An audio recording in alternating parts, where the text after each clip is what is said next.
Hello, and welcome to the channel. Today is the beginning of my testimony, and I'll be sharing it in parts, slowly and honestly.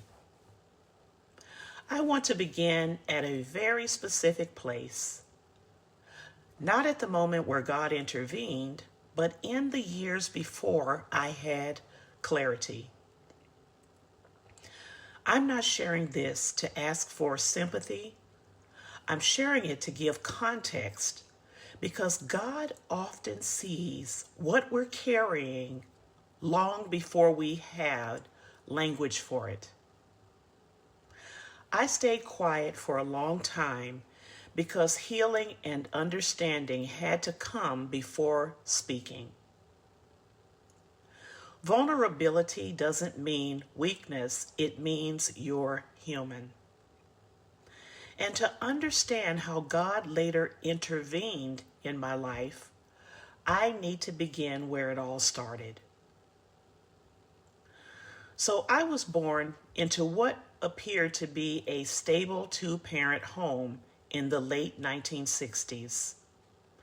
And in many ways, my early childhood felt ordinary. My mother was diagnosed with multiple sclerosis when she was very young. And when I turned 16, the disease started progressing very rapidly. MS is a disease that doesn't take someone all at once, it takes them slowly. So while I was very young, I became more than just her daughter. I helped take care of her with things like bathing, dressing, toileting, and complete mobility she needed help with. I helped her function from day to day. And I loved my mother deeply, but I was still a child. I watched the strongest person in my life slowly deteriorate. It wasn't one moment of loss, it was years of watching someone fade away in front of my eyes.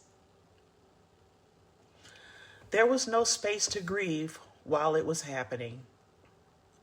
I was surviving in real time. When my mother passed away, I was 21 years old at the time. And at that point, the only parent I had left didn't gather me in. Instead of being supported, I was pushed to move out and survive on my own.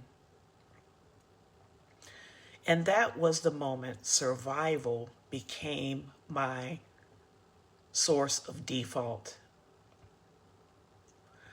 Safety stopped being something I expected. I didn't suddenly become reckless. I became unprotected. As I approached adulthood, instead of feeling protected, I was pushed out emotionally and practically.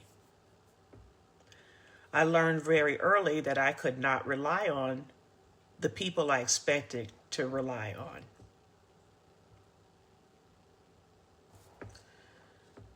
So by the time my mother passed away,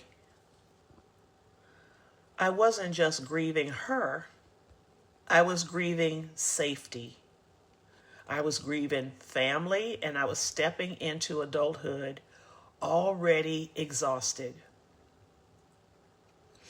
By my early 20s, I was already functioning as my own safety net. From a young age, I learned how to keep going. I supported myself. I didn't fall apart outwardly. I did what many people do. I survived. But when you're strong on the outside while carrying unprocessed grief on the inside, you don't always recognize how vulnerable you are. You don't realize how deeply you're longing for stability, for belonging, for something that feels solid in your life. Independence kept me going, but it also kept me from seeing danger clearly. This is the context that shaped the choices I made later in life. I wasn't reckless. I wasn't careless. I was grieving. I was tired. And I didn't yet have discernment or language for what I was experiencing. I didn't know then what those choices would eventually lead me to. But God did. So today is not the whole testimony. This is the beginning. Because before confusion showed up, before clarity came, there was a young woman simply trying to survive loss and stability. For a long time, I carried these experiences quietly. I didn't yet have language for them. I didn't yet understand what they were shaping in me. Years later, after a moment that changed everything for me, I felt compelled to finally speak. Not to relive my past, but to give meaning to it. This series is my testimony, shared slowly and honestly. And in the next video, I'll talk about how vulnerability quietly turned into confusion and how I didn't recognize it at the time. If any part of this feels familiar to you, you're not behind and you're not alone. Clarity comes in stages. Thank you so much for listening today, and I will see you in the next video. Have a blessed day.